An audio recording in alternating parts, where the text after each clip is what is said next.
말씀은 요한계시록입니다. 요한계시록을 사실 잘 보게 되지 않는 성경 중에 하나죠. 좀 겁나죠. 네, 요한계시록을 펼치면 뭐 3분의 1이 죽고 뭐 피가 어떻고 지진이 어떻고 막 고통스럽고 막 기근이 나오고 펼치면서 좀 위로받고 싶은데 이게 펼칠 때마다 이게 너무너무 무서운 얘기가 나오니까 이걸 읽어야 되나? 라는 그런 그 두려움이 나오게 되는, 두려움이 생기게 되는 그런 말씀입니다.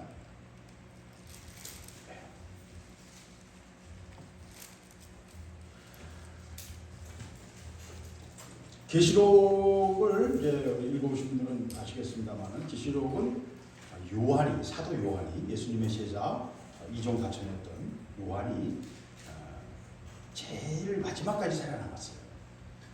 80년에서 90년 사이에 있었던 대박해 때 죽었던 것으로, 만모섬에서 죽었던 것으로 보이기 때문에 그게 제일 늦게까지 살아남았던 것 같아요. 베드로도 60년경에 죽었고요. 예수님이 십자가에 못 박히신 게 약 27년경으로 생각되는데, 현재로서는 27에서 28년경으로 생각되는데, 그러니까 그대로 30몇 년간 유대인들이 사역한 건데, 요한은 훨씬 더 길게 한 50여 년간 더 있었던 거예요. 왜 그러냐면 요한이 그때 제일 나이가 어렸거든요. 소년일 때 17살 정도 돼서 18살 정도 된 걸로 추정이 돼요. 왜냐하면 나이가 죽을 때 나이까지 계산했는데 죽을 때 거의 80세 이상, 90세 가까이 되던 거예요. 그러니까 요한이 반모섬에서 있으면서, 반모섬은 어디냐면 지금 터키 반도, 터키 유럽과 그리스와 터키가 딱 이렇게 서로 붙어 있잖아요. 터키가 큰 덩어리가 있잖아요. 터키 덩어리 쪽, 그리스 쪽, 에게해 쪽, 바다 쪽이에요. 유럽 쪽에 바닷가가 어느 그 중에 하나의 섬이 반모섬이에요. 근데 그 섬에서 귀양살이를 하면서 요한이 편지를 쓴 것입니다. 그게 요한계시록이에요. 근데 이 편지는 요한이 사역을 하던 그 지역 주변의 7교회에게 보내는 편지였어요. 요한이 요새 말로 하면 캐톨릭식 개념으로 말하면 그 지역의 주교로 그 지역을 관리하고 있었던 거예요. 요한의 영적 리더십 아래 있었던 교회가 7교회예요. 근데 실제로 그 7교회는 누가 개척했습니까? 사도 바울이 첫 번째, 두 번째 전도 여행을 통해서 개척한 교회들이에요. 사도 바울은 이제 전도하고 지나갔고, 초기에는 에베소 교회에 거하면서 그의 제자인 디모데를 목회자로 세우고 그 교회들을 관리했었어요. 그런데 이제 바울도 로마에서 순교하고 디모데도 순교하고 다 죽었어요. 남은 사람이 요한 하나인 거예요. 요한이 귀양살이 하면서 영적인 리더십을 발휘하고 있었어요. 그러면서 그 교회들에게 쓴 여러 편지들이 7교회에게 보내는 편지가 나옵니다. 그 중에 6번째 빌라델피아 교회에 보낸 편지가 오늘 제가 읽은 본문 말씀입니다. 빌라델피아라는 필아델피아라는 말인데, 요새 필라델피아, 미국의 필라델피아라는 도시가 있어요. 그 이름 그대로 같은 이름이에요. 필아델피아라는 말은 뭐냐면, 필로스라는 말은 사랑한다는 뜻이고, 아델포스라는 말은 동무, 친구라는 말이에요. 그러니까 친구를 사랑한다. 친구를 사랑하는 도시다. 그러니까 형제애, 인류애, 그러니까 이 형제 사랑이 크다라는 이름을 가진 그 도시가 형제 사랑이 컸는지는 알지 못하겠으나 이름이 그렇다는 거죠. 이름이 필라델피아라는 말은 그런 뜻인데, 이 필라델피아 교회는요, 지형적으로는요, 이 서쪽 소아시아 지방에서 동쪽으로 이라크나 지금 현재 중동 쪽으로 나아가려면 그 아나톨리아 고원이라는 데를 지나가야 되는데, 그 필라델피아가 그 고원으로 나가는 통로예요. 관문도시예요. 관문도시. 그래서 이제 그 머릿속에다 그 지형이 전체적인 그 그림이 들어 있어야 이게 이해가 됩니다. 어쨌든 이게 중요해요. 이게 중요한데, 모든 전쟁할 때, 이 터키 반도에서 전쟁할 때 모든 침략군들이 바로 이 필라델피아가 하나의 관문 역할을 했어요. 그걸 통해서 이쪽으로 나가거나 서쪽으로 가거나 동쪽으로 가거나 서쪽으로 갈 때 그 통로가 돼요. 필라델피아에서 라우디게아 교회로 내려가면 밑으로 내려오면 이제 지중해 쪽으로 가는 거예요. 그래서 바울의 고향이었던 나소 그 남쪽 지방 터키 반도의 남쪽 지방에 여러 뭐 바울이 초기에 전도했던 여러 지역들 항구 지역들 거기 다 거기 들어 있어요. 그래서 필라델피아에서 밑으로 내려오면 라우디게아고 동쪽으로 가면 이제 이 중동 쪽으로 나가는 길이에요. 그래서 필라델피아는 소아시아 지방의 일종의 관문 역할을 하는 중요한 도시였어요. 크지도 않고요. 그렇게 큰 도시는 아니었어요. 특별한 뭐 특산물이 있거나 굉장한 뭐 역사가 있거나 그런 것도 없어요. 평범한 도시예요.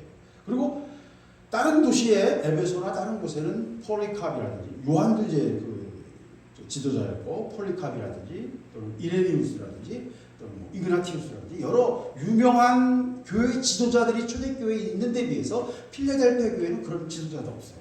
유명 스타가 없었어요. 유명한 사람, 역사에 기록이 남긴 사람이 없어요. 그러니까 평범한 교회예요. 그런데 놀라운 것은 다른 여러 교회들에 대해서는 다 칭찬과 징계가 있어요. 야단치는 게 있어요. 또 어떤 교회는 칭찬도 없고 야단치는 것만 있는 교회도 있어요. 그런데 필라델피아 교회는 칭찬만 있고 야단치는 게 없어요. 참 신기하죠. 예. 평범하고 별볼일 없는 촌교회인데 야단받지 않고 칭찬만 받는 교회. 이게 이제 중요한 포인트입니다. 그리고 교회를 이 일곱 교회에 대한 해석을 하는데 이거는 소아시아에 있던 특정 지역 일곱 교회에 대한 이야기예요. 그 시대 요한의 시대에 그 교회들에게 보내는 특별한 이야기라는 거예요. 고린도 교회에게 보낸 편지가 고린도전서인 것처럼 고린도 교회의 특정한 상황 속에서 바울이 영적 지도자로서 그들에게 뭔가 해답을 주고 뭔가 권면을 하고 야단치고 하는 내용이 고린도 교회 편지인 거예요. 그런 것처럼 이 요한계시록도 마찬가지예요. 요한이 일곱 교회를 향해서 쓴 편지예요. 그런데 이 편지를 잘 보면요, 특별히 요새 현대에 와서 보면 일곱 교회가 그 당시에 소아시아에 있던 일곱 교회에 보낸 편지인데 분명히 이 교회의 특징들이 이상하다는 거예요. 이거 일곱 교회가 지금까지 역사를 통해서 2000년간의 역사를 통해서 각 시대별로 특징이 있는, 그래서 그 일곱 교회가 각 시대를 대표하는 것처럼 보이는 거예요. 이런 해석을 그렇게 오래되진 않았어요. 그래서 제일 마지막에 나오는 라우디게아 교회를 1900년대 이후에 현대 사회를 비유하고, 오늘 읽은 필라델피아는 종교개혁 이후부터 1700, 1800년대, 그 다음에 4대 교회는 종교개혁 시대, 두아디라 교회는 중세시대, 버가모 교회는 약 500년경부터 시작되는 로마 교황청이 세워지는 중세 초기, 중세와 그 고대 사이에, 고대와 중세가 겹쳐지는 시대예요. 그래서 중세가 만들어지기 전까지가 버가모고요. 이 서머나는 기독교의, 그러니까 이 서머나와 에베소는 경계가 좀 불분명한데, 에베소는 확실하게 성경이 쓰여지고 속사도까지 나오는 한 150년경까지 초대교회의 모습이고요. 그 밑에 서머나는 아까 말한 버가모 사이에, 500년과 사이에 핍박도 있고 기독교 공인도 있는, 그리고 나중에는 기독교가 국교화되기까지 하는 그런 중간 시대인 것 같아요. 그래서 이 이야기는 뭐냐면, 이 일곱 교회가 지금까지 교회사를 쭉 둘러볼 때 그 각 교회의 특징과 너무나 흡사하다는 거예요.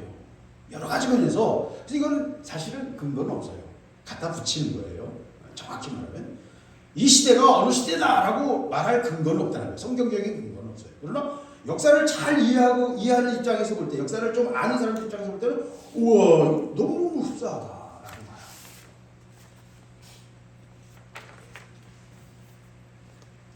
그 얘기는 좀 나중에 제가 좀 더 하겠습니다. 근데 이거는 일곱 교회를 보는 여러 관점들입니다. 그러면서 필라델피아 교회의 사자에게 편지하라. 이 말을 누가 하고 있냐면 일곱 금초대 사이에서 오가시는 인자 같은 분이라고 요한을 말합니다. 요한이 누군가를 만났어요. 환상이 열려가지고 누군가를 만났어요. 근데 그분이 누구냐면 예수님이셨어요. 예수님이 그때마다 다른 이름으로 표현됩니다. 그러면서 일곱 금초대를 오가시는 인자 같은 이가 말씀하시는 거예요. 필라델피아 교회의 사자에게 편지하라. 거룩하고 진실하사 다윗의 열쇠를 가지시니 곧 열면 닫을 사람이 없고 닫으면 열 사람이 없는 그가 이르시되. 유명한 표현인데 이 본문은 이제 구약을 많이 읽은 유대인들에게는 아주 익숙한 부분이에요. 익숙한 이야기. 우리는 이제 이게 좀 낯설죠. 근데 거룩하고 진실한 다윗의 열쇠를 가지신 분이 말한다는 거예요. 이게 무슨 말입니까? 예수님이 이분 자신은 예수 그리스도를 가리키는 거예요. 이 표현 자체는요. 근데 그분을 뭐라고 묘사할 때 거룩하고 진실하다. 하나님의 일을 하는데 굉장히 중요한 사역자들에게 핵심 포인트가 진실입니다. 진실을 버리면요, 진실을 버리면 그 사역자는 마귀에게 쏟기 쉬워요. 자기도 자기를 쏘아요. 자기 생각에 자기도 쏘아요. 그래서 거짓말은요 반복하게 되면 그 진실처럼 느껴지거든요. 자기도 자기에게 쏘아서 자기가 그 거짓말의 희생자가 돼요. 범죄를 죄를 지으면 그 죄의 제일 첫 번째 희생자가 자기 자신이에요. 잘 알아야 돼요. 자기 영혼을 대가로 죄를 짓는다는 걸 여러분 아셔야 돼요. 그런데 우리가 죄를 안 질 수는 없어요. 이 땅에 살면서 악한 진창에 살면서 어떻게 죄를 안 짓겠어요? 중요한 건 뭐예요? 진실을 버리는 거예요. 죄를 감추고 위장하지 마세요. 위장하지 마세요. 하나님 앞에 쓴지 사람 앞에 쓴지 위장하지 마세요. 안 그런 척 하지 말라는 말이에요. 진실이 너무 중요한 것입니다. 하나님의 종의 가장 중요한 특징은 진실할 때 하나님이 그를 사용하세요. 위장하고 폼 잡는 사람은 쓰지 않습니다. 진실해야 돼요. 근데 더 중요한 게 거룩한 것입니다. 거룩은 뭡니까? 깨끗한 거예요. 깨끗한 거예요. 누가 볼 때? 하나님 보시고. 우리 눈이 보는데 깨끗한 거하고 하나님 보실 때 깨끗한 게 달라요. 사람이 봐도요 깨끗한데 현미경, 요새 현미경, 이 전자현미경 무슨 말이냐면 이 핸드폰 카메라처럼 조그만 카메라인데 현미경이 나와요. 그래서 그게 딱 뭘 찍으면 빛을 세게 비치고 뭘 찍으면 200배, 300배, 800배까지 확대가 돼요. 요새 그게 뭐 한 1, 20만 원 사요. 전자현미경. 현미경으로 딱 찍으면요 이 안에 벌레가 바글바글합니다. 제가 말했잖아요. 여러분 눈썹 위에만 서울시 인구보다 많은 박테리아가 자라고 있어요. 여기 밀리미의 박테리아예요. 밀리미. 세수해도 그 30분이면 또 자라요. 세수해도. 그러니까 우리는 박테리아 덩어리예요. 우리 사람. 누가 보느냐에 따라서 깨끗하면 상대적인 거예요. 그러니까 이런 세균학자가 볼 때는 우리는 세균 덩어리죠. 세균 동물원이에요. 우리는. 그러니까 왜 이 얘기를 제가 하냐면 하나님이 보시기에 거룩해야 합니다. 하나님이 그 기준을 우리가 어떻게 맞추겠어요? 그죠? 그러나 하나님 앞에서 거룩해야 돼요. 어떻게, 거룩은 뭐예요? 거룩은 분리하는 거예요. 더러운 것과 분리하는 거예요. 성경이 가르치는, 레위기가 가르치는 거룩은 더러운 것, 하나님 보시기에 약한 것과 분리하는 거예요. 분리라는 단어 자체가 거룩이, 카도시라는 말 자체가 분리해서 왔어요. 칼로 잘라내. 예수님께서 네 손이 죄를 짓게 하거든 그 손을 어떻게 하라고 했어요? 잘라버려요. 거룩이란 잘라내는 거예요. 그래서 거룩해야 돼요. 하나님 앞에서요 악을 버려야 되고 찍어내야 되고요 거룩해야 돼요. 그래서 이 거룩을 유지하는 게 굉장히 어려워요. 그리고 영적으로 거룩을 유지하는 게 쉽지 않아요. 영은 보이지 않거든요. 그래서요 우리가 사역을 막 하다 보면 막 사역하고 나면요 어떤 일을 하고 오면 영적인 사역을 하고 오면 물리적으로는 별로 피곤하지 않을 수 있어요. 근데 영적으로는 지쳐요. 그래서 긴 시간을 사역하지 않았어도 어느 때는 막 지쳐가지고 그냥 막 못 일어날 수가 있어요. 영적 부담이 있어요. 그리고 사역을 하면요 온갖 악한 영들과 싸우게 되거든요. 악한 것들과 접촉하게 돼요. 그래서요 사역자들은 늘 자기 자신을 치밀며 기도해요. 예수님께서 밤마다 산에 가서 기도하시는 거예요. 그게 거룩을 유지하는 비결. 그걸 모르면요 그냥 자기는 거룩하다고 막 큰 소리로 많이 얘기할 수 있는데 목소리 큰 놈이 이기잖아요. 큰 소리로 막 떠들 수는 있는데 실제로 뭘 하고 있어요? 더러운 악한 것들을 자기가 쏟아내고 있어요. 말은 예수 그리스도와 십자가를 얘기하고 있어요. 그러나 실제로 그 거룩을 유지하지 못하면요, 이건 말이 아니에요. 영적 실제. 하나님 보시기에. 그래서 기도 시간이 많이 필요하고요. 많이 관리를 해야 돼요. 영적 관리. 이걸 이 부분을 우리가 잘 몰라요. 왜? 그 정도 아까 말했잖아요. 그 정도 밝기의 빛, 강력함이 우리에게 없어요. 그래서 이 더러운 것들이 안 보이는 거예요. 거룩을 주지. 이게 사역의 핵심입니다. 거룩과 진실 두 가지. 그래서 예수님은 거룩하면서 동시에 진실하신 분. 근데 그분이 뭘 갖고 계세요? 다윗의 열쇠를 갖고 계세요. 이사야 22장을 한번 찾아보겠습니다. 이사야 22장 15절 이걸 꼭 찾아봐야 돼요.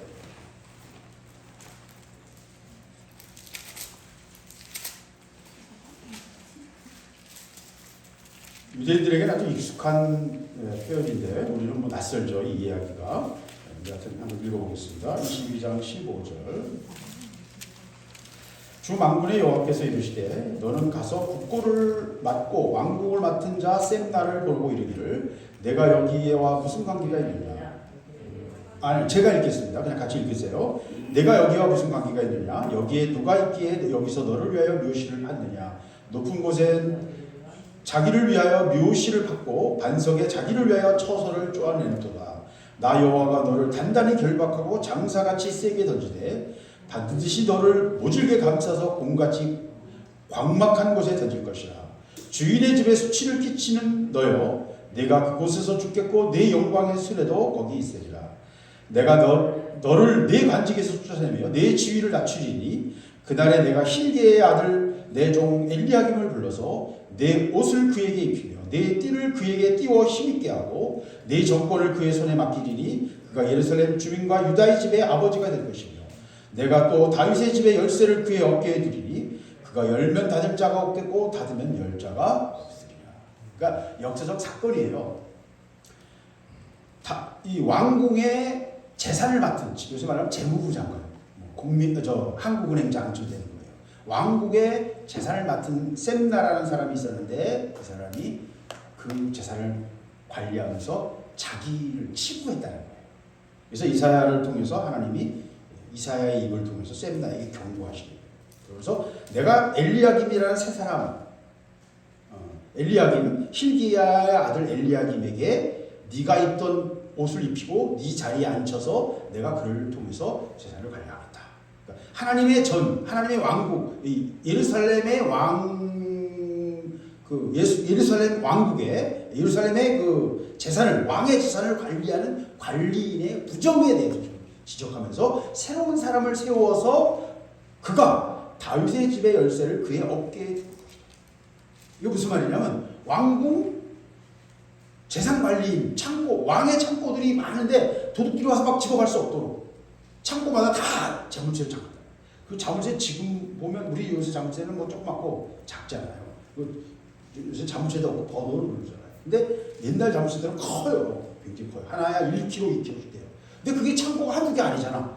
그러니까 그 창고의 모든 열쇠를 다 어떻게 해요? 작으면 허리에 차는데 옛날 쇠로 만드니까 이게 잘 부러진다고요. 옛날에 기술이 없어가지고. 그러니까 그 큰 덩어리 주조한 쇠를 녹여가지고 만든, 요새 저 열쇠는 깎아서 만들지만 옛날에 그런 기술이 없으니까 쇠를 녹여서 만들었단 말이에요. 그래서 그런 덩어리 쇠로 만든 큰 열쇠를 어깨에 매는 거예요. 그래서 열쇠를 어깨에 맸다는 말은 옛날 기술로 열쇠를 만들어가지고 그 창고, 왕의 창고를 관리하는 그 열쇠를 다 어깨에다 맸다. 근데 그 열쇠가 없으면 문이 열려요, 안 열려요? 그걸 강조하는 거예요. 하나라도 그 열쇠가 없이는 열 수도 없고 닫을 수도 없어요. 이 모든 열쇠를 누가 가졌어요? 예수 그리스도께서 가지셨다. 하늘 문도 예수께서 여시고요. 지옥의 모든 심판도 예수께서 가졌어요. 모든 땅의 모든 권세, 하늘과 땅의 모든 권세를, 심판하는 권세를 하나님께서 예수께 맡기셨다. 좀 과해 보이죠? 이게 무슨 의미냐? 우린 잘 이해가 안 돼요. 이 영적인 원리들에 대해서 우리가 그 세계에 대해서 무지하니까 이해가 안 되는 거예요. 전혀 이해할 수 없어요. 그냥 그렇다만 알면 돼요. 예수 그리스도께서 모든 문의 열쇠를 갖고 계시죠. 창고 지기가 열쇠를 내는 거죠. 그래서 예수님께서 다윗의 열쇠를 가졌다는 표현은 바로 그런 이사야에서부터 기인한 유대인들의 문학적 표현이에요. 그러면서 열면 닫을 사람이 없고 닫으면 열 사람이 없대요. 창고지기 그 열쇠가 없으면 열 수도 없고, 근데 그건 이해가 되는데 닫혀있는 건 열 수 없죠. 근데 열면 닫을 사람이 없대요. 이게 무슨 말이에요? 그 창고지기가 보통 창고지기가 아니에요. 하나님의 일은 그렇습니다. 하나님의 일은요, 사람이 하는 게 아니에요. 사람이 해야 돼도 하나님과 사람이 같이 하죠. 왜? 이 땅에서의 일이니까. 그러니까 하늘에서 하나님의 뜻이 이루어진 것처럼 땅에서도 하나님의 뜻이 이루어지기를 원합니다. 예수님이 기도 가르치셨다. 우리가 해야 될 일이 뭐예요? 이 땅에서 하나님의 일을 이루는 거예요. 근데 그 일을 이루기 위해서는 우리의 순종도 필요하지만 동시에 뭐가 필요해요? 하나님의 역사, 하나님의 행하심이 필요하다. 그 얘기라고 합니다. 하나님이 문을 열어놓으시면 닫을 사람이 없고, 하나님이 닫으시면 열 사람이 없어요. 누가 열어야 돼요? 하나님이 하셔요. 근데 하나님 누구에게 맡기셨어요? 예수 그리스도에게 맡기셨어요. 힘은 누구에게 있어요? 예수 그리스도에게 있어요. 그래서 우리의 모든 일들은 다 예수 그리스도의 이름에 초점이 맞춰요. 모든 문제의 키를 누가 갖고 계세요? 예수 그리스도. 그분이 말씀하십니다. 하나님의 절대적 주권을 갖고 계신 그분이 말해요. 볼지어다 내가 네 앞에 열릴 문을 두었으니 능히 닫을 사람이 없으리라. 내가 네 행위를 아노니 내가 작은 능력을 가지고서 서도 내 말을 지키며 내 이름을 배반하지 아니하였다. 빌라델피아 교회를 칭찬하는 거예요. 그러면서 내가 네 앞에 열린 문을 뒀다. 이거 무슨 말이에요? 열린 문을 뒀다는 말이 무슨 말이에요? 문이 열렸다. 그러니까 문이 닫히면 나갈 수 있어요? 없어요? 못 나갑니다. 문이 열리면 어떻게 돼요? 나갈 수 있어요. 원하는 방향으로. 이 공간에서 다른 공간으로 나갈 수가 있어요. 계시록 19장에 보면 새 예루살렘, 제가 지난번에 말했잖아요. 2000km, 높이도 2000km인 거대한 새 예루살렘이 하늘에서 내려온대요. 오늘 본문에도 나와요. 하늘에서 내려오는 새 예루살렘에 대해서 오늘 본문도 말하고 있습니다. 12절에도 말하고 있죠. 근데 그 새 예루살렘에는요 12성문이 있어요. 근데 그 12성문이 이름이 뭔지 아세요? 12지파. 어느 성문의 이름은 유다고 어느 성문의 이름은 베냐민이고 이런 식으로 12지파에 12성문이 있어요. 근데 24장 보잖아요. 계시록 24장에 나오잖아요. 12지파와 뭐예요? 12제자예요. 24장. 근데 그럼 12지파가 문이면 12제자는 그 새 예루살렘에서 뭐죠? 기초예요. 기초. 베드로가 뭐였어요? 반석이었죠.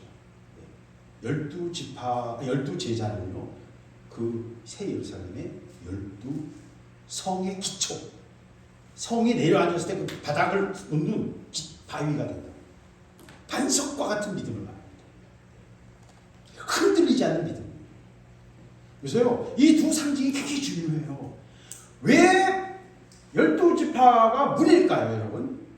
오늘 열린 문도 얘기하지만 문입니다, 문. 문은 뭐예요? 나가는 곳이에요. 들어오고 나가는 곳이에요.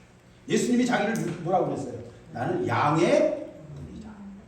양의 문은 뭐냐면 마을 사람들이 양을 키우기 위해서 다 집마다 이 양유를 얻고 가죽을 얻고 고기를 얻는 방법으로 양을 키우는데 각 집마다 양을 키우려면 공간이 안 되잖아요. 그러니까 마을 공동에 큰 우리를 만들어요.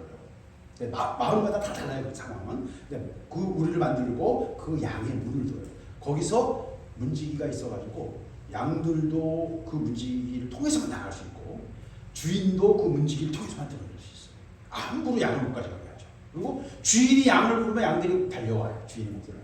그럼 이제 주인이 데려가서 양을 먹이거나 뭐 저술장을 할 수 있어요. 그게 양의 문이에요. 그 문을 통하지 않고서는 그 양들을 끄집어내거나 집어넣죠. 문을 통해서만 들어오고 나갈 수 있어요. 우리에게 주신 계시는요, 예수 그리스도를 우리에게 주셨는데 그 예수 그리스도가 오시기까지의 그 모든 계시는 누구를 통해서 이루어졌어요? 아브라함을 통해서 이루어졌어요.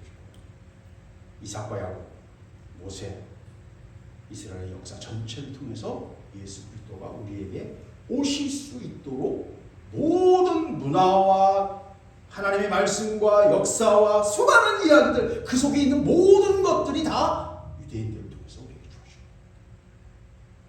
그들이 우리의, 그들이 순종했으면 또 다른 역사가 일어났을 텐데 불순종하니까 어떻게 됐어요? 그들을 전 세계로 흩어져가지고 하나님의 뜻을 이루는데, 복음이 증거되는데 그들이 밑바탕이 됐어요. 길이 되었어요. 길이 되었어요. 유대인의 디아스포라, 전 세계로 흩어진 유대인들이 복음이 증거될 수 있는 중요한, 실제로 그들은 기독교인들 복음을 반대하고 욕했어요. 그러나 그들이 가지고 있던 그 각 도시의 유대인 커뮤니티가 복음을 전하는데 중요한 근거가 된 거예요. 어떤 일도 하늘에서 뚝 떨어져서 할 수는 없잖아요. 뭔가가 있어요. 비빌 때가 있어야 되잖아요. 유대인 사회가 복음이 흘러나가는데 중요한 역할을 하고, 그걸 통해서 담과 같은 것들이 허물어지고 뭔가 새로운 길이 열렸다는 거예요. 이게 지금 그걸 묘사하고 있는 것입니다. 그래서 열린 문을 두었다. 열린 문. 아까 제가 필라델피아 교회가 17세기, 18세기 교회라고 제가 묘사했는데, 그때는요 여러 교회가 있었지만 우리가 잘 아는 영국과 미국이 가장 크게 역사하던 시대예요.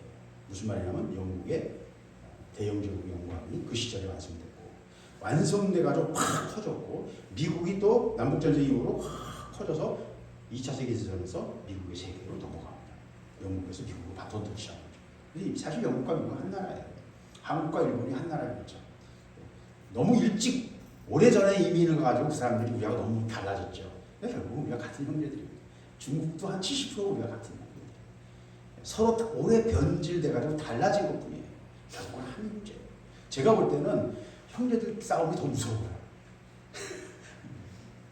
유럽에서 전쟁하는 거 보세요.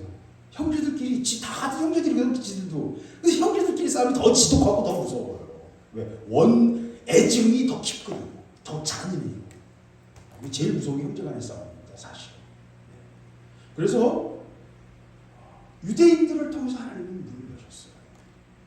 그리고 제자들이 12제자들을 통해서 신앙의 기초를 세우시고, 신앙 고백, 예수 그리스도에 대한 신앙 고백, 하나님의 뜻이, 모든 것이 예수 그리스도에게 열쇠가 예수 그리스도, 열쇠를 메고 있는 예수 그리스도, 예수 그리스도가 모든 것의 키시거든요. 그래서 예수 그리스도에게로 그를 신앙 고백하고 그에 대해 예수에 대해서 고백하는 그 신앙, 주는 그리스도시요 살아계신 하나님의 아들이십니다라는 신앙 고백, 베드로가 시작했지만 12제자가 다 같이 공유했던 그 신앙 고백의 기초 위에 이 모든 새 예루살렘이 서 있는 거예요. 이게 계시록을 통해서 우리에게 말하고 있는 하나님의 큰 그림입니다. 그러면서 필라델피아 교회에게 열린 문을 뒀다고 했는데, 제가 아까 굉장히 흡사하다고 그랬잖아요. 역사를 보니까. 그런데 역사상 영국이 독특하죠. 예. 프랑스도 엄청난 피를 흘리고 혁명을 했는데 영국은 특별한 피가 없었어요. 왕을 죽이긴 했지만 그렇게 크게 피 흘리지 않고 영국이 자연 스무스하게 민주주의라는 새로운 제도를 발명합니다. 그리고 영국에서 뭐가 일어나요? 산업혁명이 일어나서 현대사회는 이 산업혁명의 계속 발전 과정이 있는 거예요. 산업혁명이 일어나고 그 다음에는 석유 에너지를 이용해서 산업혁명은 증기로 일어난 거고, 그 다음에 석유 에너지를 이용한 2차 산업혁명이 일어나고, 그 다음에 3차 산업혁명은 전기예요. 전기. 그 다음에 4차 산업혁명은 컴퓨터예요. 5차는 뭐예요? 인공지능. 그래서 어쨌든 산업혁명이 계속 일어나는데, 첫 번째 산업혁명이 일어난, 인류 역사에서 처음 혁명이 일어난, 산업혁명이 일어나요. 그게 영국에서 일어나요.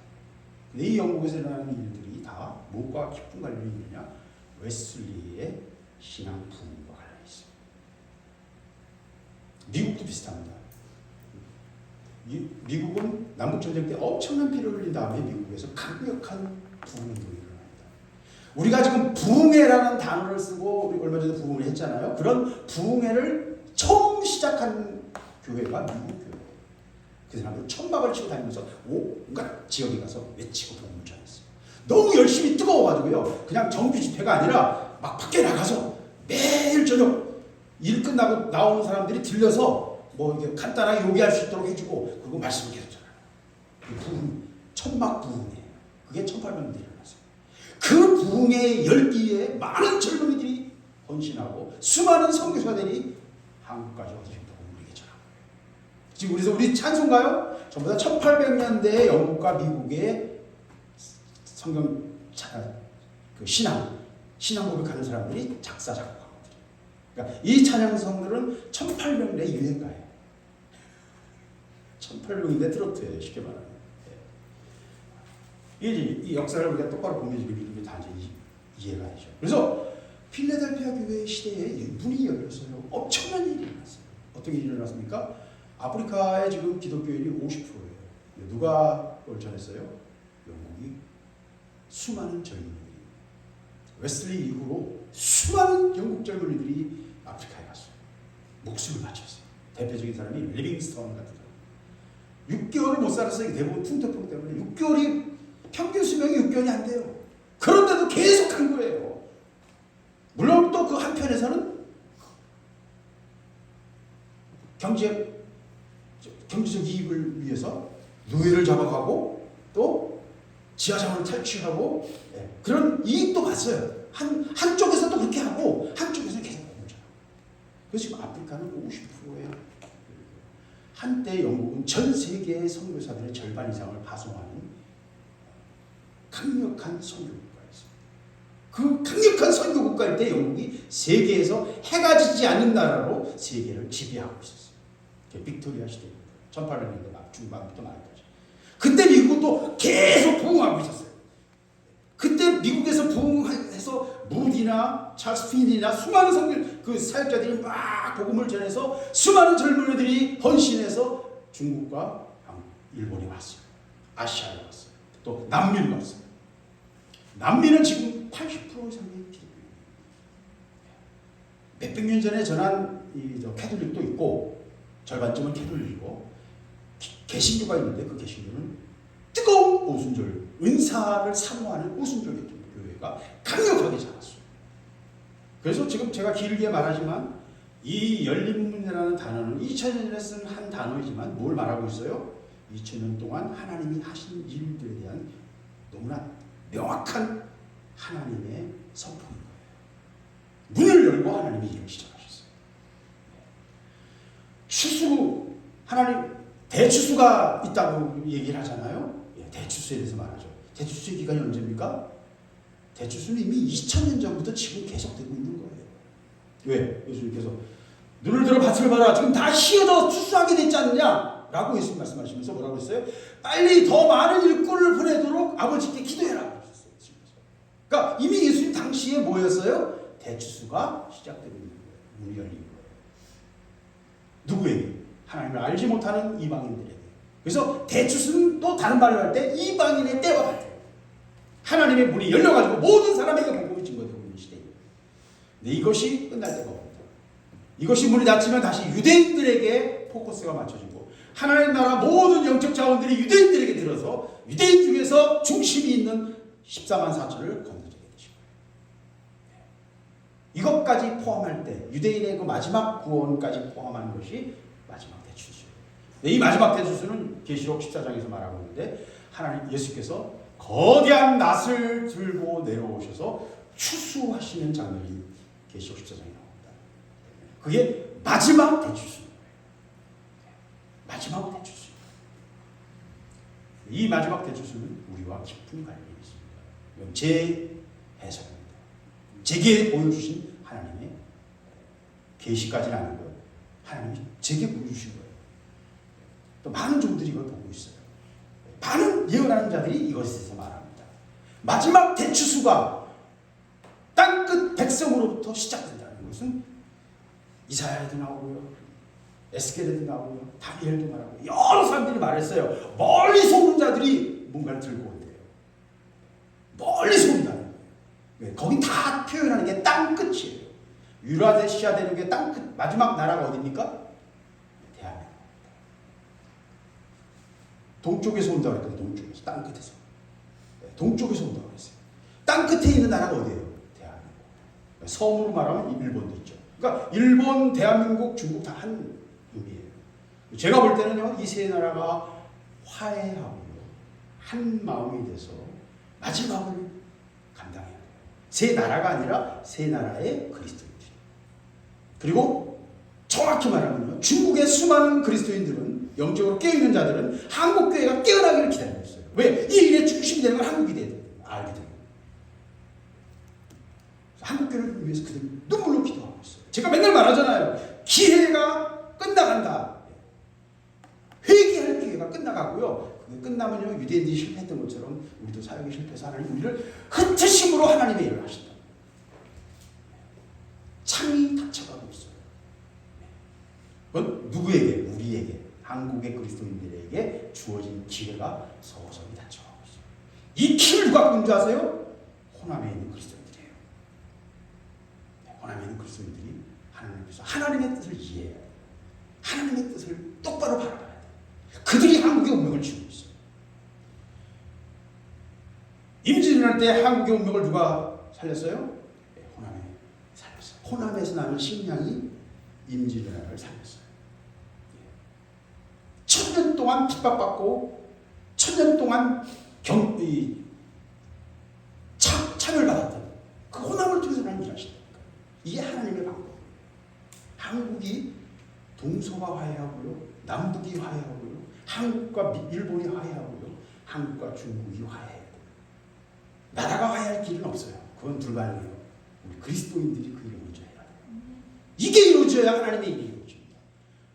하나님 나라는 굉장히 깊고 미묘해서요, 이 화해가 안 이루어지면 하나님의 일이 일어나지 않습니다.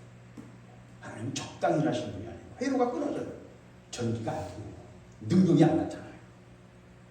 홀이라도 다 갚기 전에는 네가 감옥에서 나오지 못한다 그러셨죠. 우리가 갇힌다고, 우리가 갇혀요. 홀이라도 털어야 돼요. 하나님의 일이 일어나요. 문이 열렸다.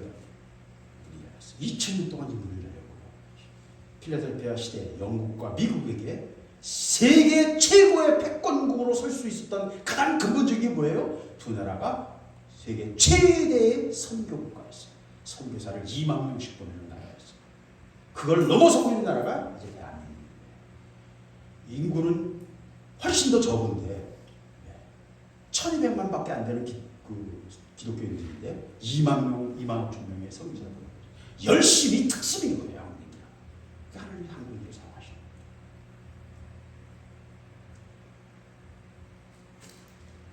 그러면서 뭐라고 말씀하세요? 내가 네 행위를 아노니 내가 작은 능력을 가지고서도 내 말을 지키고 내 이름을 배반하지 않는다. 중요한 것은 얼마나 큰 능력을 행사하는지가 있지 않습니다. 신앙은 뭐냐? 잘 버티는 거다. 집사는 아이들한테 신앙은 잘 버티는 거다. 왜? 이 땅이 적진이기 때문입니다. 이 땅에서 들고 나오고 막 엄청난 기적이 일어났잖아요. 마귀가 가만히 있어요? 핵폭탄을 쏘고 강력한 미혹을 주고 강력한 속임수를 걸고 별짓을 다 할 거 아니에요. 공격할 거 아니에요, 저기. 그게 영적 싸움이라니까요. 현실이에요, 이게 다. 그렇기 때문에 중요한 거는 얼마나 능력이 나타나느냐가 아니에요. 내가 얼마나 잘 버티느냐. 오늘 본문도 말합니다. 네가 굳게 잡아서 네가 받을 면류관을 빼앗기지 마라. 굳게 잡아라. 칭찬하는 게 뭐예요? 작은 능력을 가지고도 내 말을 지키고 내 이름을 배반하지 않는다. 뭘 해야 돼요? 하나님 말씀을 지켜야 돼요. 말씀 위에 서서요. 하나님 말씀이 요구하는 말을 여러분이 깨달아지는 대로 그 말씀 위에 서셔야 됩니다.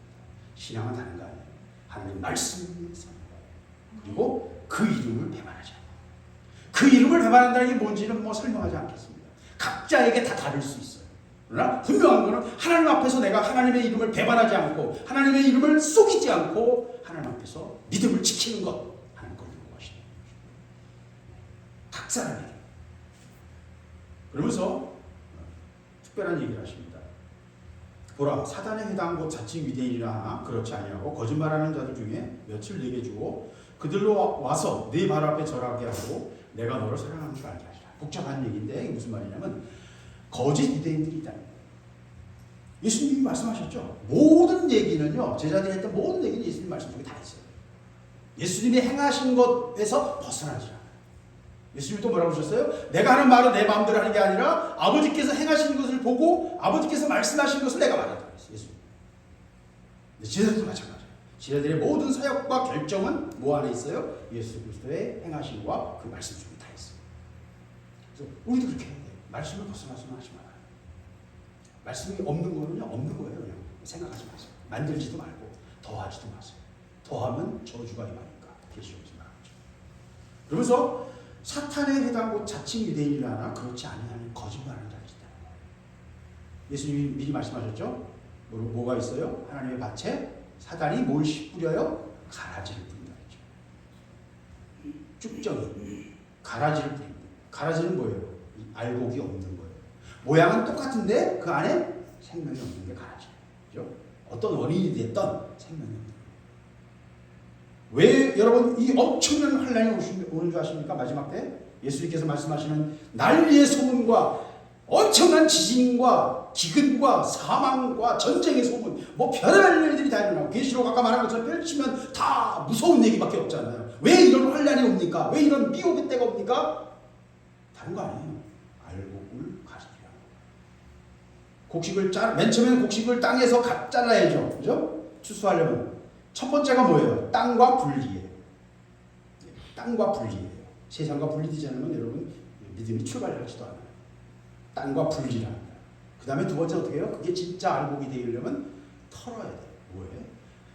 매일 그 기술에 따라 다르겠지만 지금은 탈곡기라는 돌리는 기계에다 넣어가지고 탈곡을 하죠. 옛날에는 때렸어요. 돌 위에다가 놓고 팍 치는 거예요. 그 알곡들은 이 곡식들은 팍 퍼질까 때려가지고. 하여튼 방법은 여러 가지야. 근데 핵심은 뭐예요? 알곡과 가라지를 구분하는. 알곡과 쭉정이를 구분하기 위해서 엄청난 환란입니다. 시험입니다. 이미 예수님 다 말씀하셨어요. 거짓 유대인들, 거짓 가짜들, 생명이 없는데 자기를 믿는 자인 척하는 자들이 그렇게 생긴다. 항상 가짜가 역사합니다. 항상 가짜가 역사합니다. 하나님이 하시는 일들 속에는 항상 가짜가 있었어요. 엘리야의 시대에는요, 선지자 성도가 수백 명씩 있었어요. 그게 보고 좋아 보이니까 그걸 인간적인 방법으로 선지자 학교를 만들어가지고 흉내내는 거예요. 그렇게 옛날부터 있었다니까요. 인간이 하는 짓이 다 원래 그렇다니까요. 한국의 제일 큰 문제는요, 신학교가 200개가 넘는 거예요. 심각한 문제예요. 왜? 사기꾼 200개의 사기꾼 학교가 있는 것 같아요. 어떻게 주의 종들에게 사기꾼이 나옵니까? 하나님과 올바른 관계가 무뎌지지 않으면 그 사람은 가장 무서운 사기꾼이에요. 그 영혼을 누락질하는 사기꾼이에요. 그 죄가를 어떻게 질지 몰라요. 하나님의 종이 빚어지는 건요, 신학교에서 빚어지는 게 아니에요. 하나님의 다루심을 통해서 빚어져요. 신학은 최소한의 인간적인 요건을, 자격 요건을 다루는 것뿐이에요. 이 한국의 큰 문제, 암이에요. 왜? 마귀가 가라지를 뿌리는 겁니다. 정규 대학은 진짜 신학교고 작은 신학교는 가짜 신학교입니까? 단지 그런 말 하는 게 아닙니다. 정규 대학이 더 앞질러서 지옥을 향해 가고 있어요. 지금 한국교회는요, 동성애자들을 신학생으로 받을 거냐, 동성애 목사들에게 안수 줄 거냐, 이거 갖고 고민하고 있어요. 지옥의 문이 가까워서 얼마나 멀지 않아. 사탄의 회당이라니까요. 사탄의 끈앞풀이라니까요. 마지막 시대는요, 정말 이 시대는요, 미혹에 대해서 깊이 생각하셔야 됩니다. 제가 지난번에 말했잖아요. 아무나 그냥 안수에 대한 머리 참지 마라. 아무에게나 예언은 받으려고 하지 마라. 제가 은사주의를 반대하기 때문이라고 생각하십니까? 아니요. 저는 은사가 없이는 사역이 없음을 너무나 잘 아는 사람이에요. 저는 기도원에서만 10년을 받은 사람이고요. 저는 은사라면 너무나 많은 걸 경험한 사람이에요. 그러나 은사 때문에 망합니다. 은사 때문에 망합니다. 분명히 말하죠. 왜? 그 능력이 사람의 마음을 미혹하거든요. 자기 자신도 미혹다. 그래서 은사를 올바로 사용하는 사람은 은사를 생각하지 않는 사람이에요. 하나님이 상황의 필요에 의해서 그 순간에 하나님의 나타나심이 나타나야 돼요. 그게 진짜 은사의 자유인 거예요. 얼치기 의사들은요, 청진기 목에다 꺾어놓고 내가 의사야! 진짜 의사는요, 진짜 의사는 사람에 대한 사랑으로 고치는 사람들이에요. 진짜 의사는 사람에 대한 사랑으로 고치는 사람들이에요. 이 의미를 여러분 기억하실 수 있기를 바랍니다. 산해비당이고요. 대미혹의 시대가 오고 있어요. 영적으로 각성할 수 있고 깨어 있어야 돼요. 아차하는 순간에 한 방에 날아가 버려요. 겨와 같이. 뭐라고 해요? 굳게 잡으라 그래요. 굳게 잡으라.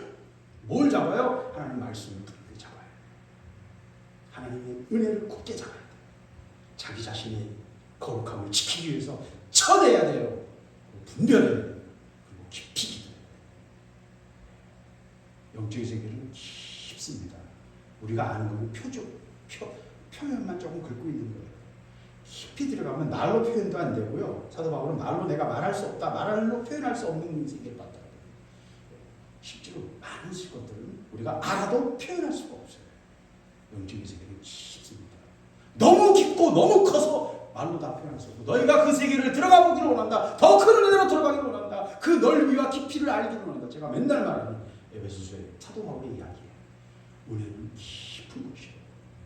그렇기 때문에 자기 자신을 지키는 거예요. 적당히 얕은 데에서 이 정도면 내가 그럼 내가 뭐 주일 이렇게 지키고 11조로 하고 이 정도면 내가 적당히 그 발바닥에 비치는 그 발등에까지 오는 찰랑찰랑한 물에서 적당히 만족하시면 더 깊은 바다로 들어가시면 은혜로 들어가시면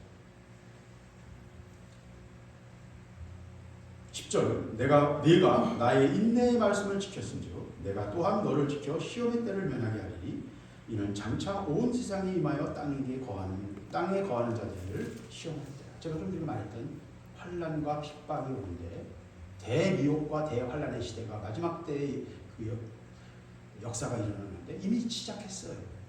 거대한 미혹이 이번에 왔던 코로나가 거대한 미혹이에요. 이걸 미혹이라는 걸 알아보는 사람은 극히 드물어요. 저는 말씀드리지만 몽타니 박사라고 노벨상을 받은 세계 최고의 바이러스 학자가 있어요. 그 사람이 처음부터 말했어요. 이거는 인위적으로 만든 바이러스다. 이런 바이러스에는 백신은 아무 의미가 없다. 이 두 가지가 가장 간단한 사실이에요.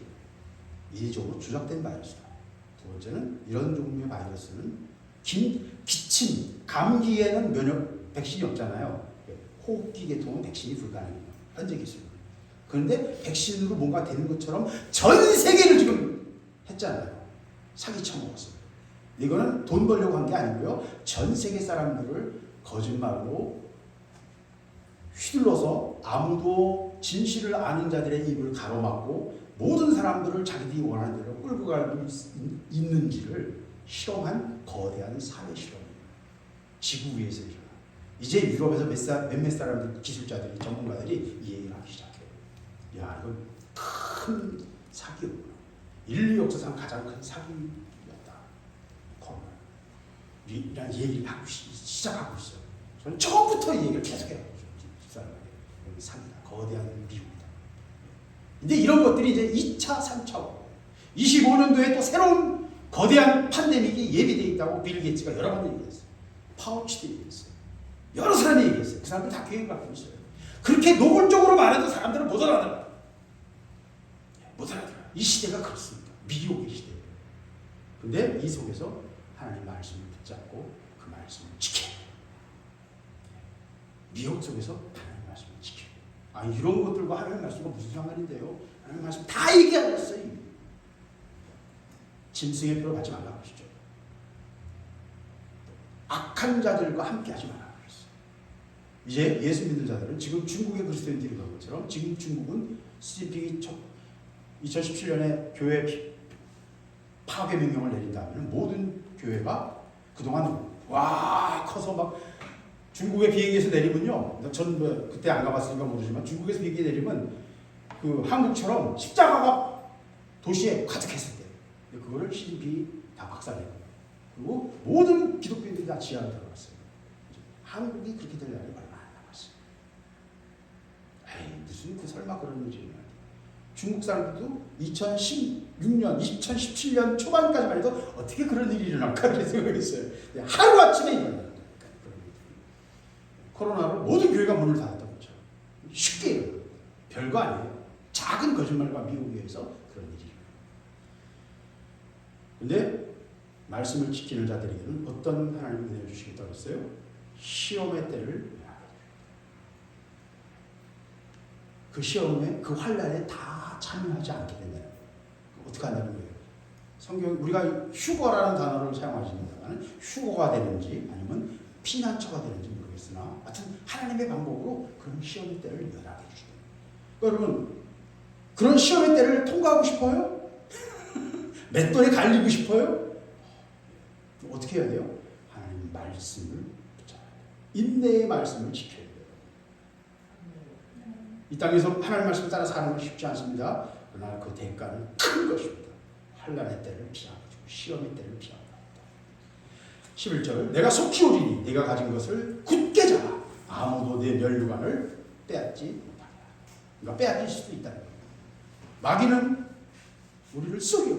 여러분, 보이스피싱을 요새 난리죠. 기법도 대단해요. 예. 경찰이 보이스피싱 당해요. 경찰이 수사해야 되는 경찰이 은행원들도 당해요. 요새는 워낙 정교해져가지고. 보이스피싱이 뭐예요? 목소리를 가지고 뭘 뺏으려는 거예요? 돈을 뺏으려는 거죠. 마귀는 우리에게 보이스피싱을 해요. 근데 마귀의 보이스피싱도 아주 정교해요. 뭘 뺏으려는 거예요? 우리 안에 있는 생명, 영원한 생명을 뺏으려는 거예요. 예수 그리스도를 믿는 믿음, 우리에게 주신 새로운 하나님의 은혜, 면류관, 예수 그리스도와 함께 누리게 될 영원한 영광을 마귀는 뺏기려 합니다. 쑥이려. 그래서 그 면류관을 빼앗지 못하게 해라. 12절, 이기는 자는 내 하나님 성전의 기둥이 되게 하니 그가 결코 다시 나가지 않는다. 내가 하나님의 이름과 하나님의 성국 하늘에서 내 하나님께로부터 내려오는 새 예루살렘의 이름과 나의 새 이름을 그 위에 기록하리라. 귀 있는 자는 성령이 교회들에게 하신 말씀을 들을지어다. 다 어려운 얘기예요. 오늘 말씀은 정말 다 어려운 얘기입니다. 그냥 마지막 때에 일어날 거대한 일들에 대한 큰 그림을 보여주는 말씀입니다. 분명한 것은 이기는 자에게는 성전의 기둥이 되겠다. 아까 제가 말했잖아요. 문은 뭐예요? 12지파. 그러니까 몇천 년간의 유대인의 역사를 통해서 하나님의 역사가 일어나는데 그들을 통해서 문이 열렸다는 거예요. 없었던 게, 막혀있던 게 열렸잖아요. 12 제자는 뭐예요? 기초예요. 근데 여기서 이기는 자는 그 기초 위에 세우는 기둥입니다. 그러니까 건축물을 가지고 비유하면서 그 사역과 그 역할을 지금 설명하고 있는 거예요. 기둥은 뭐예요? 위에 천정을 떠받치고 건물의 형태를 유지합니다.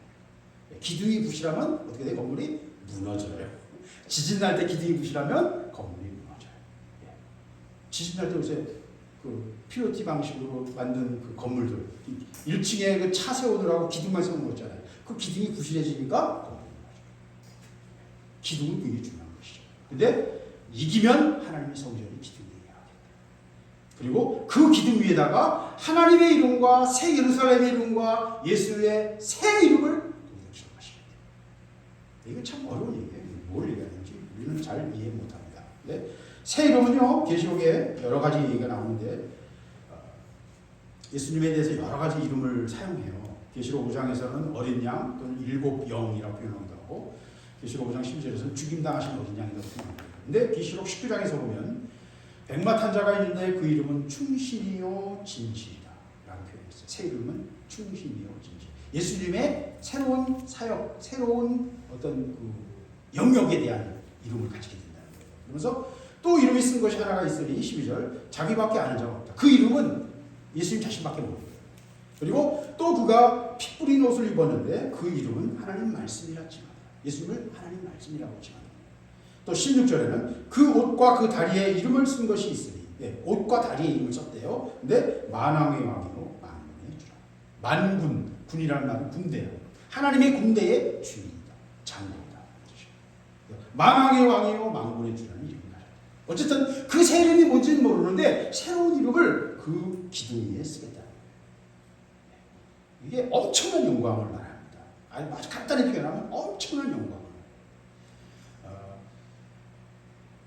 룩소라는 이 성지순례를 하게 되면 이제 이집트까지 들려서 성지순례를 하게 되면 룩소라는 그 카이로에서 한 800km 떨어진 곳에 이집트 역사에 가장 중요한 유적 도시가 있어요. 룩스라고.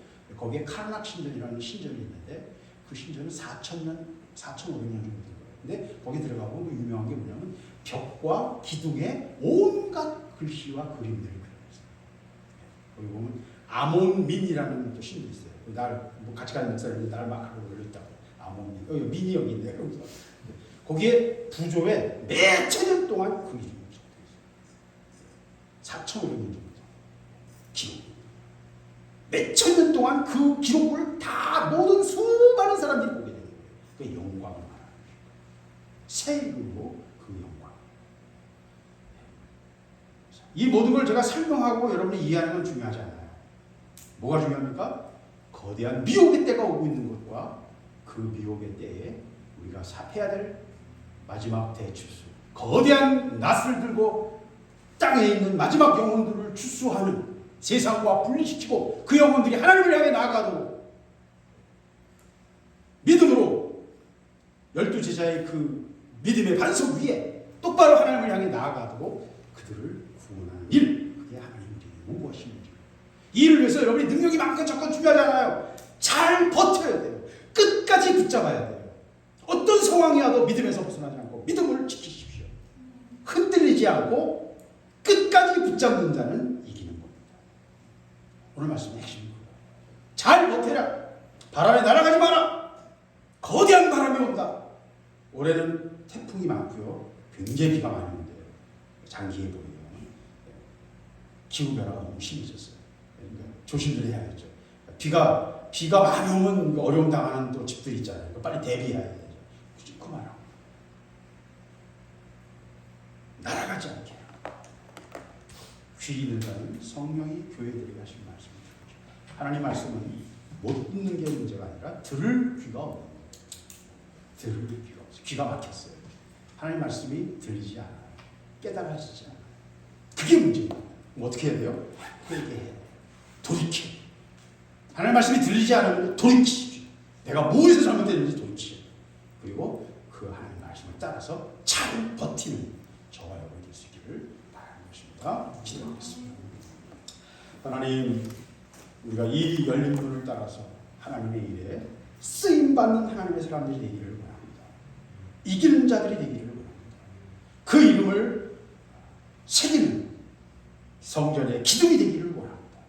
주여, 우리를 붙잡아 주셔서 우리가 이 믿음의 반석에 서게 하시고 흔들리지 않게 하시고 붙잡게 하시고 잘 버티고 인내로 말씀을 지키는 자들이 될 수 있도록 우리에게 은혜를 허락하여 주시옵소서.